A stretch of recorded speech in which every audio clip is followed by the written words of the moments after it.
The holographic display flickered in the command center of the Terran Defense Coalition headquarters, buried 3 kilometers beneath the Swiss Alps. Admiral Kievan Reeves stood motionless, his knuckles white against the steel railing as he watched the footage for the 7th time. 3 execution pods, transparent and grotesque in their design, floated in the void of space above the Proxima colony. Inside each pod, a woman in Earth's military dress uniform stood defiant even as the Calther Empire's gravitational compression technology activated. General Jennifer Okonkwo, General Yuki Tanaka, General Marisa Cortez. 3 of humanity's finest military minds, captured during what the Calther had promised was a peaceful negotiation on neutral ground. The galaxy had watched as their bodies were crushed to the size of golf balls in a span of 3 horrifying seconds, the execution broadcast across every civilized system as a warning to humanity. Know your place among the stars. Kievan had served with Jennifer for 15 years. They'd survived the Titan Rebellion together, had shared countless strategy sessions over synthetic coffee in the depths of night. She'd been the one to recommend him for flag rank.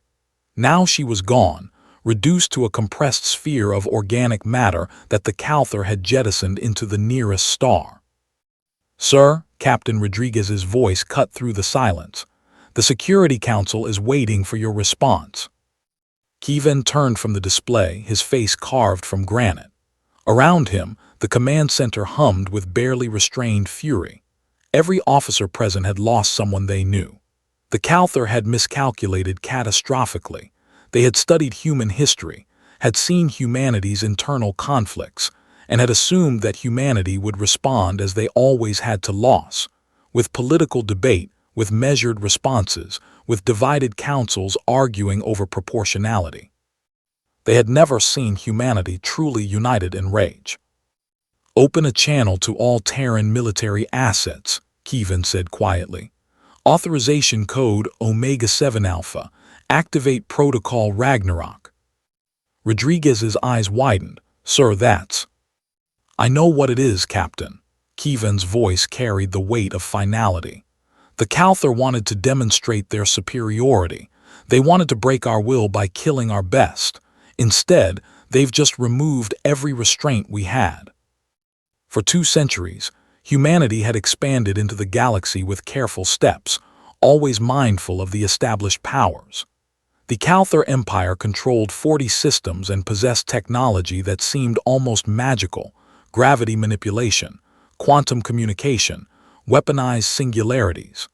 They had welcomed humanity into the galactic community with the condescending patience of an adult watching children play. What they hadn't understood was that humanity had been holding back. Protocol Ragnarok had been conceived in the darkest days of the Titan Rebellion, when Earth's own colonies had turned against the homeworld with superior numbers. Humanity had won that war not through superior technology or greater forces, but through something the Calther had never encountered: absolute, systematic, merciless escalation. "Sir, we're receiving confirmations from Lunar Command, Mars Station, and the Jupiter Fleet," Rodriguez reported, her voice steady despite the magnitude of what was unfolding. "The Kuiper Belt factories are spinning up. Estimated time to full war production, 72 hours. Kievan pulled up a tactical display of known space. The Calther Empire spread like a purple stain across the map, 40 stars connected by their quantum gate network. Humanity's 12 systems seemed insignificant by comparison, small blue dots clustered around Sol. The Calther had numbers. They had technology. They had a 1,000-year-old empire that had never known defeat. Humanity had rage, and humans had always been terrifyingly creative when angry. "Execute Phase 1, Kievan ordered. "Target the Calther commercial fleet first." What happened over the next 6 hours would be studied by military historians for centuries. Every human vessel in space, military, commercial, private, received identical orders. Every ship capable of faster-than-light travel immediately plotted courses to intercept Calther civilian traffic. The Calthar had carefully maintained separation between their military and civilian assets, confident that human morality would protect their trade ships. They were wrong. The merchant vessel Calshen's Pride was the first to die. Its quantum distress signal cut off mid-transmission as the Terran freighter Lucky Strike rammed it at .7 light speed. The Lucky Strike's captain, a woman named Sarah Chen who had served under General Tanaka, had armed her cargo of industrial machinery with improvised nuclear charges. The detonation created a brief new star that sterilized everything within 50,000 kilometers. She had 23 volunteers aboard. All had lost someone they loved to the Calthar execution. Across the galaxy, the pattern repeated. Terran ships, many crewed by skeleton crews or operating on automated protocols, became kinetic weapons. The Calthar's quantum communication network lit up with panic as their commercial empire, the foundation of their wealth and power, burned. "Sir, the Calthar High Command is requesting immediate negotiation," Rodriguez reported. "They're offering reparations, formal apologies." "Denied," Kevin said flatly. "They wanted to teach us our place. Now we'll teach them theirs. Execute Phase 2. Jennifer had once told him that the greatest human advantage wasn't intelligence or adaptability. It was the willingness to burn everything down rather than submit. The Calthar had evolved on a world of abundance, where resources were plentiful and conflict could be resolved through displays of power. Humanity had evolved on a world that tried to kill them daily, where survival meant being willing to drag your enemy into the grave with you. Phase 2 was something no other species had ever conceived: economic total war. The Kuiper Belt factories, humanity's vast industrial complex spread across billions of cubic kilometers of space, retooled entirely within 48 hours. They stopped producing consumer goods, stopped building colony ships, stopped everything except weapons. But not conventional weapons. The factories began producing something far more insidious: self-replicating mining drones. Each drone was simple: find asteroids, break them down, build more drones.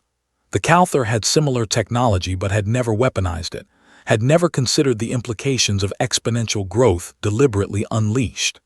Kevin authorized the release of 10 million seed drones into the galaxy's asteroid belts and Uit clouds, each programmed with a single directive: replicate until you reach the Calthar systems, then convert every available resource into kinetic impactors.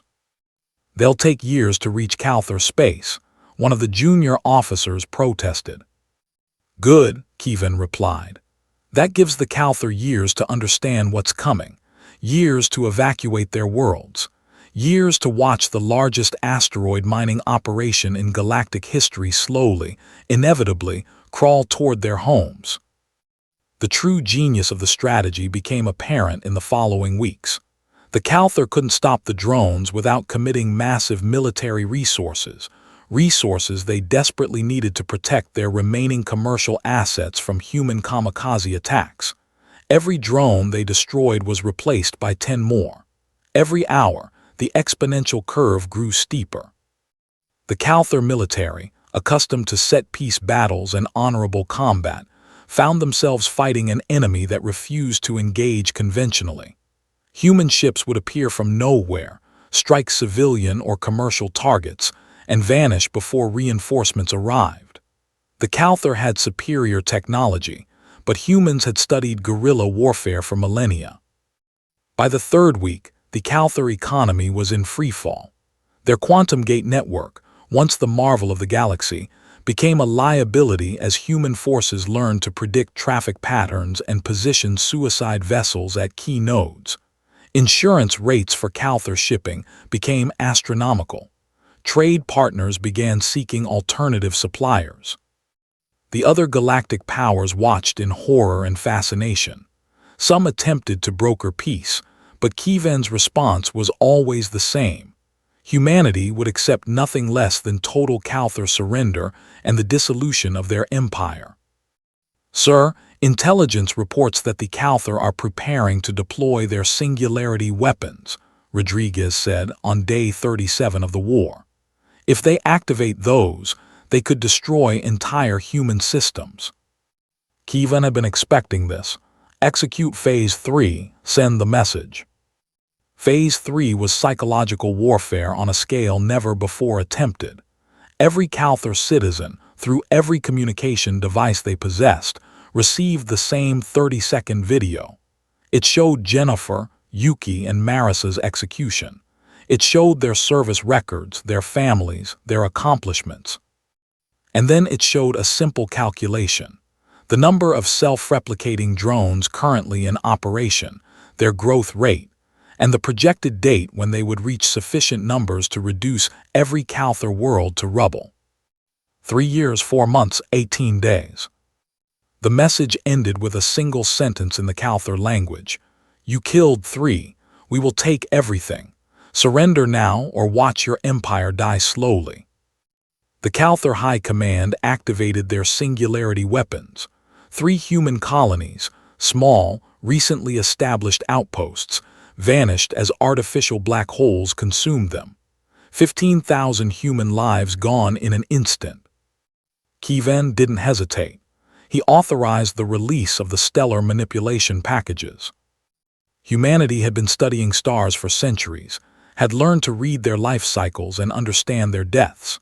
The packages, launched toward Calthor home systems, were designed to destabilize stellar fusion processes, not enough to cause immediate supernovas. That would be too quick, too merciful. Instead, the targeted stars would become unstable over decades, their radiation output fluctuating wildly, rendering their worlds increasingly uninhabitable. The Calthor would have time to evacuate, time to watch their ancient homes become death traps, time to understand that humanity, when pushed to its limits, would choose mutual destruction over submission. Sir, we're receiving a transmission from the Calthor High Council, Rodriguez said, her voice tight. They're offering unconditional surrender. Kievan looked at the holographic display, at the tactical map showing the slow but inevitable encroachment of human weapon systems into Calthor space. He thought of Jennifer's last smile, Yuki's tactical brilliance, Marisa's infectious optimism. He thought of the 15,000 humans the Calthor had just killed in retaliation. Tell them their surrender is accepted, he said quietly. All Calthor military forces will be disbanded. Their quantum gate network will be placed under joint galactic control. Their worlds will be open to human inspection teams to ensure compliance, and they will erect monuments on every Calthor world to the memory of the 3 women they executed. And if they refuse these terms? Kievan's expression was carved from ice. Then we let the drones continue their work. In 3 years, the Calthor Empire will be nothing but rubble and memories. The choice is theirs. The Calthor accepted every term. The war had lasted 48 days. In that time, humanity had demonstrated something that would reshape galactic politics for centuries. They were willing to burn the galaxy down rather than accept subjugation. Other species had been conquered, had accepted their defeats with grace or resignation. Humans, when pushed to the brink, became something else entirely, a force of nature, implacable and merciless. Years later, at the memorial service for the 3 generals, Kievan stood before their holographic monuments and placed 3 white roses at the base. Around him, representatives from every species in the galaxy stood in silent witness. They thought killing you would break us, he whispered to the images of Jennifer, Yuki, and Marisa. They didn't understand that every human carries the same fire. They just gave us permission to stop pretending we were civilized. In the aftermath, the galaxy learned a new phrase in human standard. HFY, humanity, fuck yeah. It became shorthand for humanity's particular brand of insanity, their refusal to accept defeat, their willingness to drag everyone into hell rather than bow. The Calthor learned it best of all. In their museums, beside the monuments to the 3 human generals, they inscribed a warning for future generations. Never mistake human restraint for weakness. Never assume their mercy is surrender. and never ever give them a reason to stop pretending to be civilized. The universe had been warned.